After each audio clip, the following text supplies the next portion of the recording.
오늘도 주님 앞에 나오신 우리 명강의 성도 여러분 환영하고 축복합니다. 인사 나누실까요? 사랑합니다. 이렇게 인사 나누실까요? 감사합니다. 고난주간입니다. 고난주간 어떻게 보내고 계십니까? 평소랑 똑같이 보내고 계시죠?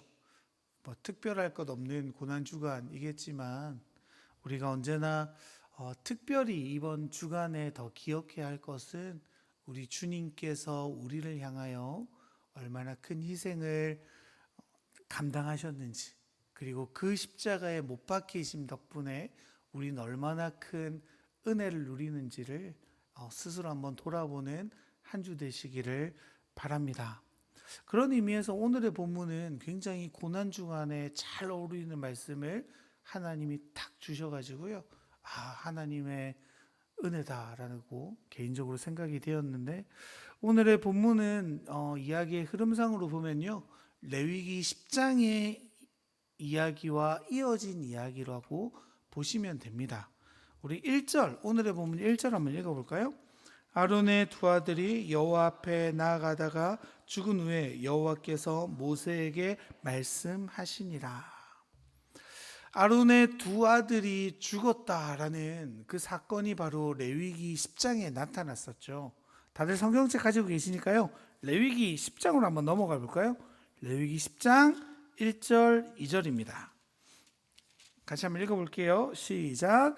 아론의 아들 나답과 아비후가 각기 향로를 가져다가 여호와께서 명령하시지 아니하신 다른 불을 담아 여호와 앞에 분향하였더니 불이 여호와 앞에서 나와 그들을 삼키매 죽은지라. 아멘. 나답과 아비후는 하나님께 드려야 할 바를 제대로 행하지 못한 것 때문에 죽임을 당하게 되어지죠. 단순히 불 하나 잘못 바친 겁니까? 그렇지 않은 거죠. 그들의 마음이 하나님을 예배하기 어려운 마음으로 주님 앞에 나아갔던 것이 원인이 되어지는 겁니다. 그들이 그렇게 해서 죽임을 당하게 되는데요, 한편으로 그렇게 생각할 수도 있잖아요. 야, 이거 예배 한번 잘못 드렸다고 죽게 되면, 야, 우리 교회 성도는 한 명도 안 살아남겠는데, 이런 생각 가끔 드시지 않습니까? 그런데 사실요, 이 나답과 아비후의 죽음이 합당하죠.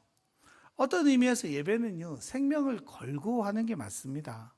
왜 그렇습니까? 모든 사람은 죄를 범했고 그 결과가 무엇이에요? 사망이죠. 두 가지 측면에서의 사망이라고 볼 수 있습니다. 하나는 우리 육체의 사망을 우리는 맞이하게 되죠.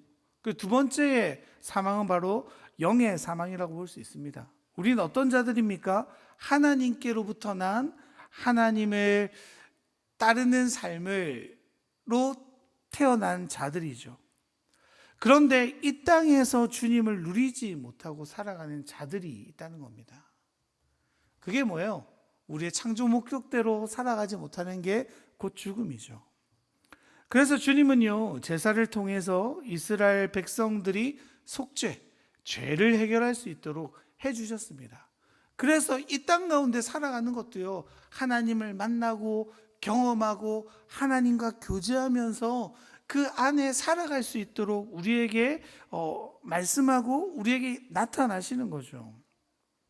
이스라엘 백성은요, 하나님께 속한 자로 자신을 살리는 방법으로 예배를 드려오는 거죠. 그런데 그 제사가요, 그 예배가 엉망이 되어 버린다면 어떻겠습니까? 죄의 문제는 하나도 해결되어지지 않는 거죠. 속죄하는 그 자리에서 속죄는 이루어지지 않습니다. 하나님과의 만남이 이루어지는 그 자리에서 하나님과의 만남은 이루어지지 않는 겁니다. 우리도 그렇죠.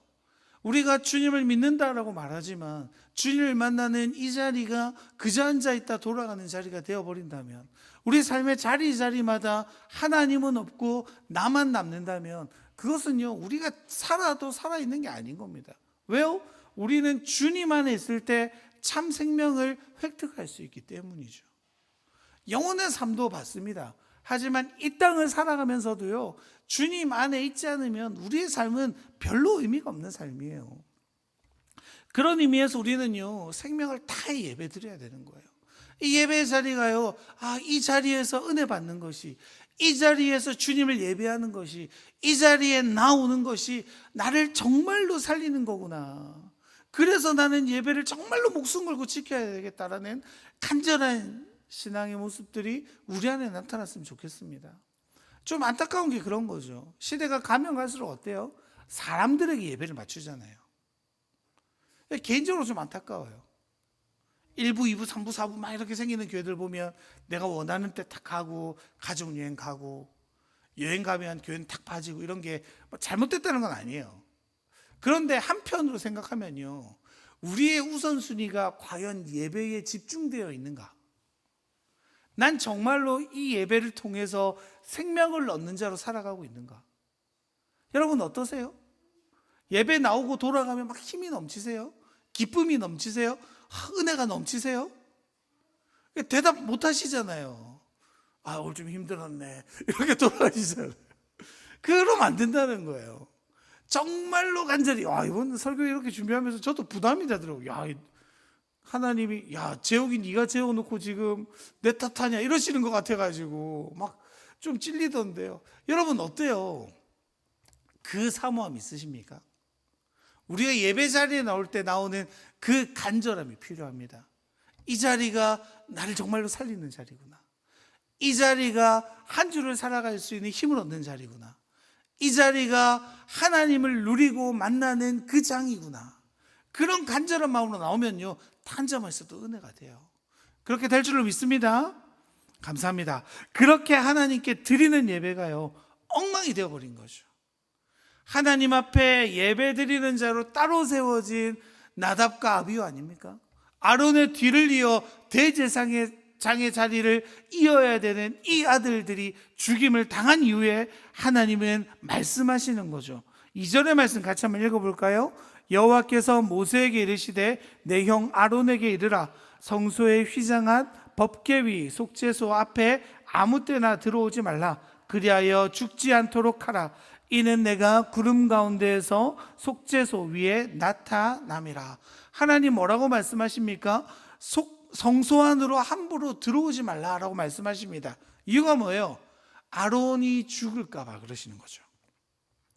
그렇다는 이야기 뭐예요? 나답과 아비후가 그렇게 했다는 거예요. 성소 안에 함부로 들어가고 함부로 하나님의 물건들을 다루고 그런 일들이 있었다는 거죠. 하나님은 이렇게 아론에게 경고하시면서 또다시 그런 비극이 일어나지 않기를 바라시는 거죠. 그래서 속죄일을 마련하셔서 1년에 한 번씩 하나님을 만난 날을 지정하고 계십니다. 아론이 1년에 한 번 들어갈 수 있는 그곳이 어디예요? 바로 성소에 휘장한 법궤위 속죄소 앞입니다. 어딘지 아시겠어요? 다시 한번 읽어드릴까요? 성소에 휘장한 법궤위 속죄소 앞. 쉽게 그림 요거죠. 요거 속죄소가 뭐예요 여러분? 이거죠. 여기에서 속죄소가 어디 거예요? 위에 뚜껑, 스랍이 있는 뚜껑을 속죄소라고 부릅니다. 속죄소 밑에는 뭐라고 불러요? 언약궤라고 부르죠. 언약궤와 속죄소. 하나님은요, 저 언약궤 안에 뭐가 있어요? 만나가 있죠. 아론의 쌍난 지팡이가 있죠. 모세의 돌판이 있죠. 그 하나님의 임재가 저곳에서 일어나겠다라고 이스라엘 백성에게 약속하셨잖아요. 하나님께서 자기 백성에게 임하시는 곳이 바로 저기라는 겁니다. 하나님께서 그 속죄소 앞에 나타나시기 때문에 아론은 준비되어 하나님 앞에 1년에 한 번씩 약속해서 갈 수 있게 되어지는 거죠. 하나님의 현현 앞에 사람이 함부로 나갈 수 없잖아요. 그렇지 않습니까? 에스더 기억나십니까? 에스더가 그 왕후가 되고 나서 아수에로 왕 앞에 나아갈 때 뭐라고 말합니까? 죽으면 뭐라고요? 죽으리이다. 왕비인데 왕 앞에 나갈 때도 그렇게 나가요. 왜요? 왕 앞에 함부로 갈 수 없거든요. 왕이 이렇게 호를 내밀어 가지고 이렇게 허락을 해야지 왕 앞에 간신히 설 수 있는 거예요. 하물며 왕도 그러할진데 하나님 앞에 나아가는 하나님의 피조물인 우리가 얼마나 조심스럽게 나아가야 했겠습니까? 또 어떻습니까? 우리는 죄인이니까요. 하나님 앞에 또 함부로 나아갈 수 없어요. 출애굽기 19장 24절 보면 주님이 말씀하시거든요. 읽어드릴게요. 여호와께서 그에게 이르시되 가라, 너는 내려가서 아론과 함께 올라오고 제사장들과 백성에게는 경계를 넘어 나 여호와께로 올라오지 못하게 하라. 내가 그들을 칠까 하노라. 왜요? 하나님은요, 죄가 있는 것들을 용서하실 수 없거든요. 그러니까 죄를 보면 치시는 거예요. 그러니까 백성들이 죽을까 봐 두려워하시면서 백성들의 생명을 살리기를 원하시는 거죠. 그래서 하나님 앞에 아론 역시 함부로 나아갈 수 없는 겁니다. 나답과 아비후처럼 자기 백성을 살리는 일에 쓰임받아야 하는 그 대제사장이 들어갈 때마다 죽어나면 어떻게 되겠어요? 어려운 거예요. 그러니까 하나님은요, 정한 날에 정한 방식으로 하나님을 만날 수 있도록 우리에게 배려하시는 거죠. 그런데 그냥 들어가면 어떻게 된다고요? 죽어요.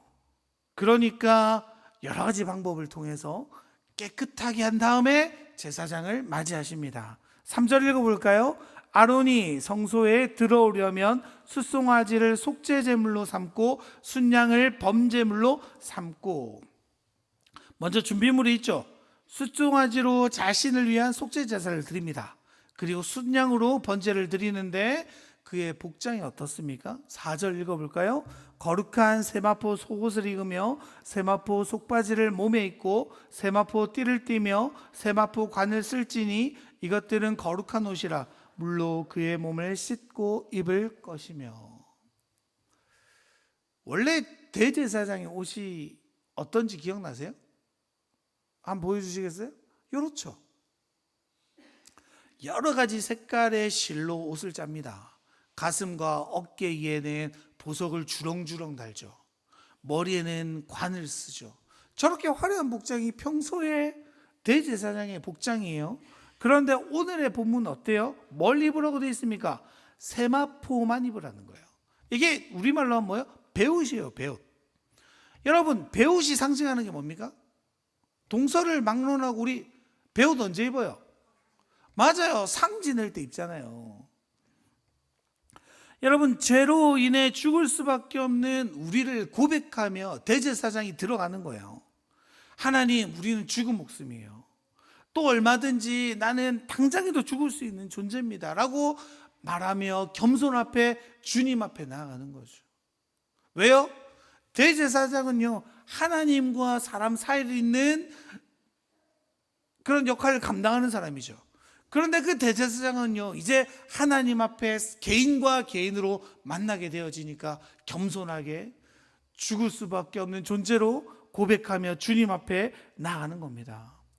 그러면 여러분 어떻게 보는 거예요? 하나님, 이렇게 죽을 수밖에 없는 나를, 그럼에도 불구하고 우리를 받아주시는 그 하나님께 감사하며 감격하며 겸손함으로 준비해서 주님 앞에 나아가는 거죠. 그렇게 제물을 준비합니다. 옷을 입습니다. 깨끗하게 씻습니다. 그리고 제사를 드리죠. 6절의 말씀 읽어볼까요? 아론은 자기를 위한 속죄제의 숫송아지를 드리되 자기와 집안을 위하여 속죄하고. 여러분, 먼저 누구를 위해 속죄제를 드립니까? 자기요, 아론을 위해서요. 왜요? 하나님을 만나러 가는 간이니까요. 깨끗하지 않으면 하나님을 만날 수 없어요. 깨끗하지 않게 하나님을 만나면 어떻게 돼요? 죽어요. 여러분, 여기에 중요한 사역의 원리가 있습니다. 우리가 사역을 할 때, 우리가 신앙생활을 할 때 가장 중요한 게 뭐예요? 바로 이거예요. 내가 정결케 되는 거예요. 그 다음에 사역이죠. 디모데후서 2장 20절에서 바울은 뭐라고 이야기합니까?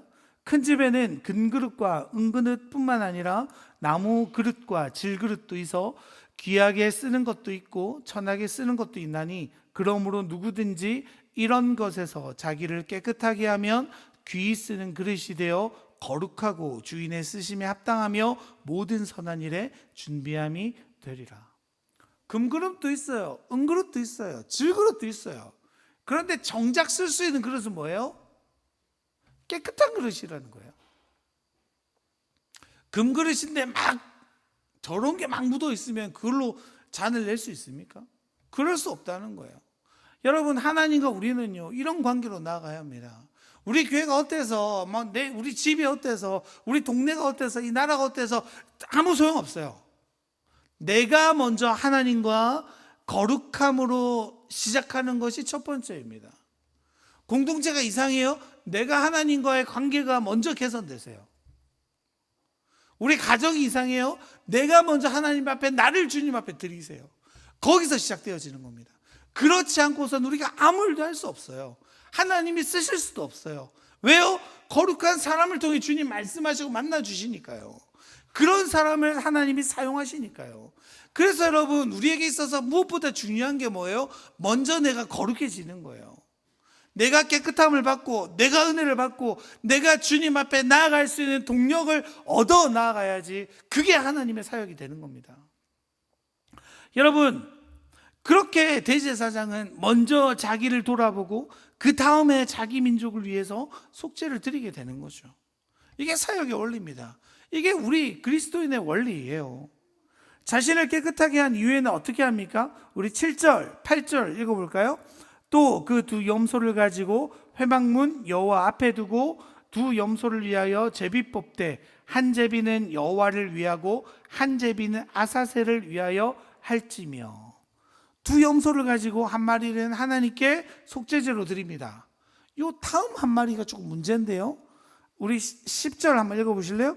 아사셀을 위하여 제비 뽑은 염소는 산채로 여호와 앞에 두었다가 그것으로 속죄하고 아사셀을 위하여 광야로 내보낼지라. 우리 21절 22절도 읽어볼까요?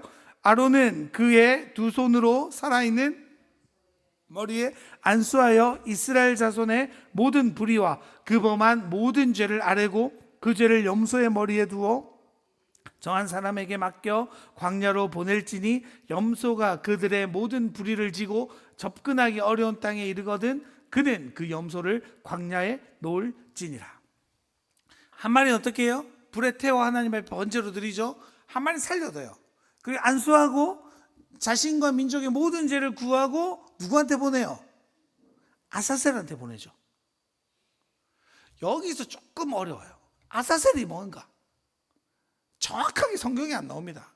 학자들이 한 3가지 정도로 보고 있는데요. 너무 자세히 다루면 어려워요. 저도 잘 모르겠어요. 3가지 정도로 나뉘는데, 첫 번째 아사셀은 그 당시에 있었던 귀신의 이름이래요. 두 번째 학설이 뭐냐면요, 두 번째 학설은 완전히 파멸되었다라는 뜻으로 아사셀이라는 단어가 쓰였대요. 세 번째는 뭐냐면, 우리 아까 22절에도 읽었지만 접근하기 어려운 땅, 그러니까 바위로 된 벼랑이라는 뜻이라고 한답니다. 그러니까 이게요, 사실 의미는 3가지 다 똑같아요. 만약에 첫째가 맞다면, 아사셀, 이 귀신의 이름이라면 죄를 어디로 돌려보내는 거예요? 귀신에게로 돌려보내는 거예요. 죄가 어디서부터 왔어요? 사탄으로부터 왔으니까 사탄에게 돌려보내겠다는 상징이에요. 두 번째, 완전히 파멸된다는 건 뭐예요? 죄를 어떻게 한다는 거예요? 완전히 파멸시키기로 보낸다는 거죠. 거기가 벼랑이라면요, 죄를 어떻게 해요? 벼랑 끝으로 몰아서 떨어뜨려서 죄를 없애겠다는 거예요. 그러니까 어떻게든 결론은, 여기에 대한 해석은 똑같은 거예요. 그 죄를 지고 진영 밖으로 내보내 죄를 완전히 끊어버린다라는 상징이 바로 아사셀이라는 겁니다. 이스라엘 민족의 죄를요, 하나님께 올려 완전히 불에 태워 없애고 또 멀리 떠나 자신들로부터 끊어버리는 상징이 바로 이 염소 2마리에게 나타나는 거죠. 사랑하는 성도 여러분, 죄는요, 우리가 싸워서 이길 수 없습니다. 죄는 누룩 같아요. 죄는 곰팡이 같아서요, 가까이 있으면 어떻게 돼요? 옮아요. 그래서 죄는 어떻게 해야 돼요? 멀어져야 돼요. 떨어져야 돼요. 제 이렇게 대학 다닐 때, 제 신학대학 다녔지 않습니까? 그래서 막 이렇게 젊은 커플들이 막 이상한 행동을 하는 거예요. 단 둘이 이렇게 어디 음침한 곳에 가서 시험에 들지 않게 하옵소서 손과 기도하는 걸 제가 본 적이 있어요. 안 가면 되잖아요. 꼭 둘이 그 음침한데 둘이서 손잡고 가가지고 막 이상한 짓 할 게 아니고, 거기 안 가면 돼요. 큰 길로 나가면 되는데 우리의 한 행동이 그런 거란 말이에요. 죄를 가지고 내가 싸워볼 거라고 이겨볼 거라고 애쓰는 게 아니에요. 멀어져야 돼요. 멀리 진영 밖으로 내쫓는 게 죄에서 멀어지는, 죄를 해결할 수 있는 유일한 길입니다. 그냥 피해야죠. 그렇게 제사장은요, 하나님을 만나게 되죠. 회막으로 돌아갑니다. 그리고 베옷을 벗고 자신의 원래 옷을 다시 입게 되어집니다. 이게 무슨 이야기입니까? 하나님을 만난 다음에 이제 다시 사역자로 돌아오게 되는 거죠. 그렇게 다시 백성들을 위해 자신의 사역을 감당하는 자들이 됩니다. 이 일을 언제마다 한다고요? 1년에 한 번씩. 우리 마지막으로, 마지막은 아닌데 34절 읽어볼까요? 이는 너희가 영원히 지킬 규례라. 이스라엘 자손의 모든 죄를 위하여 1년에 한 번 속죄할 것이니라. 아론이 여호와께서 모세에게 명령하신 대로 행하니라. 이 일 언제마다 한다고요? 매년이에요, 매년. 왜요? 죄를 맨날 지으니까요. 우리 완벽하지 않으니까요. 불완전한 예배를 올려드리는 거예요. 첫사람 아담으로 인해서 우린 죄인이 되었죠. 이 문제를 스스로 해결할 길이 없으니까 매일마다 소를 잡고 양을 잡고 염소를 내어 보내며 하나님 앞에 거룩하게 되어지는 일들을 계속 감당하게 되어집니다. 이렇게 지긋지긋한 쳇바퀴 속에 살아가는 우리였어요. 그렇게 죄의 문제에서 헤매고 어려워하던 우리를 완전히 자유케 하신 분이 누구세요? 바로 예수님이시죠. 죄를 완전히 태워버리셨어요. 죄를 완전히 내보내 주셨습니다. 그 일이 어디에서 일어나는 겁니까? 예수님의 십자가 위에 일어나게 되어지는 거죠. 우리 신약으로 한번 넘어갔으면 좋겠는데요. 히브리서 13장 한번 보실래요? 신약 성경 369면입니다. 히브리서 13장 11절 12절 신약 성경 369면입니다. 찾으셨을까요? 우리 11절 12절 같이 한번 읽어볼게요. 이는 죄를 위한 짐승의 피는 대제사장이 가지고 성소에 들어가고 그 육체는 영문 밖에서 불사름이라. 그러므로 예수도 자기 피로써 백성을 거룩하게 하려고 성문 밖에서 고난을 받으셨느니라. 지금 주님이 어디에서 고난 받으셨어요?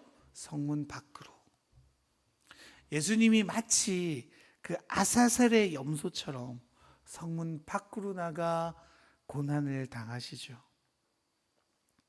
그 예수님께서 두 번째 아담으로 우리의 대표자로 이 땅 가운데 오셔서 우리의 죄를 완전히 태우시고 진영 밖으로 가지고 나가 해결해 주시는 겁니다. 그래서 그 예수 그리스도의 십자가 덕분에 완전한 속죄의 제사로 인해 우리는 더 이상 매년마다 소를 잡지 않아도 염소를 잡지 않아도 되는 일들이 생겨나는 거죠. 주님께서 단번에 해결해 주셨기 때문입니다.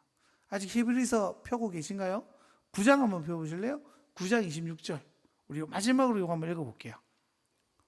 같이 한번 읽어볼게요. 그리하면 그가 세상을 창조한 때부터 자주 고난을 받았어야 할 것이로되 이제 자기를 단번에 제물로 드려 죄를 없이 하시려고 세상 끝에 나타나셨느니라. 아멘. 주님은 단번에 자기를 드리심으로 우리를 어떻게 하셨어요? 거룩하게 하셨어요. 깨끗하게 하셨죠. 그래서 우리는 더 이상 그 동물을 잡지 않고 우리의 죄를 속죄할 대상을 찾지 않아도 되게 되는 거죠. 고난주간입니다. 아까도 말씀드렸지만 고난주간에 딱 맞는 말씀을 하나님 주시는 것 같아가지고 되게 좀 개인적으로 감동적이었습니다. 사랑하는 명가의 성도 여러분, 우리는 이 고난주간을 어떻게 보내야 하겠습니까? 죄를 이기는 가장 적극적인 방법은요, 하나님의 백성으로 살아가는 가장 좋은 방법은 막 죄와 싸우려고 하거나 죄를 두려워하거나 죄 어떻게 막 해보려고 하는 게 아니에요. 그것에서부터 떠나는 거예요. 왜요? 완전히 해결되었으니까요. 그래서 우리가 기억해야 할 것은 우리가 하나님의 의로운 자로 살아가는 거죠. 예수님의 보혈이 나를 완전히 새롭게 하셨다는 겁니다. 아론이 완전히 새로워져 하나님 앞에 나아가더라도 죽지 않음을 경험하는 것처럼 이제 우리는요, 예수님의 보혈 때문에, 그 십자가 때문에 주님 앞에 나아가도 죽지 않는 존재로, 영원히 죽지 않고 언제든지 주님을 만날 수 있는 존재로 우리가 되었죠. 그 일을 위해 주님이 이 땅 가운데 오신 것 아닙니까? 그 일 때문에요. 누구를 위해서요? 나를 위해서요. 나를 살리시려고, 나를 살게 하시려고, 나를 하나님과 교제케 하시려고 주님 이 땅 가운데 오셨습니다. 그래서 우리의 가치는요, 상상할 수도 없는 가치 아닙니까? 예수님의 피값으로 우리를 사셨대요. 우리는요, 예수님의 피만큼의 값어치가 있는 사람들입니다. 우리는 예수님 같은 가치가 있는 사람들이에요. 그 정체성 위에 우리가 있기를 소망합니다. 그 은혜 가운데 우리가 있기를 원합니다. 우리가 어떠한 자인지 우리가 언제나 기억하시길 바랍니다. 그것이요, 우리가 이 세상을 살아갈 수 있는 힘이 돼요. 능력이 됩니다. 그리고 그 주님은요, 지금도 우리와 함께 하시며 신음하시며 우리와 교통하고 계시죠.